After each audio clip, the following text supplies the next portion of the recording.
সিলেটের দম্পতি ও গৃহকর্মী হত্যার ঘটনায় অভিযুক্তকে আটক করেছে পুলিশ। দাবি করা হচ্ছে গৃহকর্মীর সাথে প্রেমের সম্পর্কে মতবিরোধ থেকে তিনজনকে খুন করে আটক বাবুল। এ নিয়ে আরো খবরাখবর জানাতে সিলেট থেকে আমাদের সাথে যুক্ত হচ্ছেন আজহারউদ্দিন শিমুল। শিমুল, এ ঘটনায় এখনো মামলা হয়নি, তার পরিবারের অন্য কেউ কি বাংলাদেশে আছে কিনা, আর নিহতদের সন্তানরা ঠিক কবে কখন বাংলাদেশে আসছেন?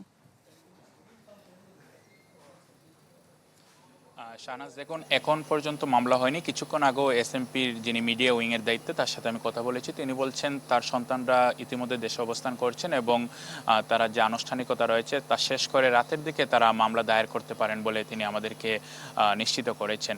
এবং জানিয়ে রাখি, আজকে রাতেই কিন্তু যে লাশগুলো তা দাফন করা হবে বলে আমরা পারিবারিক সূত্রে জেনেছি। এবং যেটা জানতে চাইছেন, তার পরিবারের কিন্তু 4 জন সদস্য, অর্থাৎ তার 4 ছেলে মেয়ে মার্কিন যুক্তরাষ্ট্র এবং যুক্তরাজ্যে থাকেন। তারা আজকেই দেশে ফিরেছেন কিছুক্ষণ আগে।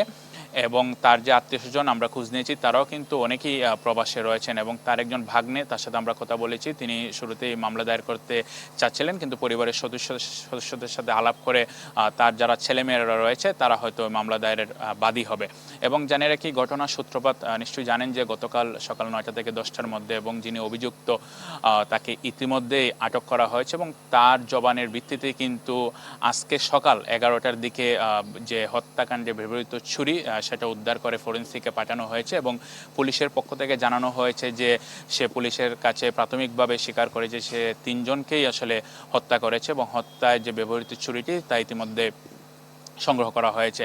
এবং জানিয়ে রাখি যে গৃহকর্মী তাহমিনার সাথে তার একটি 20 দিনের সম্পর্ক ছিল, এবং সম্পর্কের সূত্র ধরেই গতকাল সেই বাসাতে প্রবেশ করে এবং এক পর্যায়ে কথা কাটাকাটির ফাঁকে তাহমিনাকে হত্যা করা হয়। তারপর এই ঘটনা দেখে ফেলেন বাড়ির অন্য যারা কর্তারা রয়েছেন।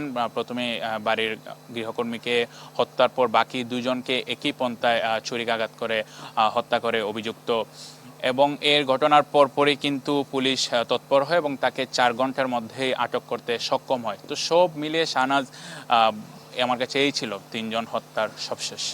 জি, আজহারউদ্দিন শিমুল, আপনাকে ধন্যবাদ।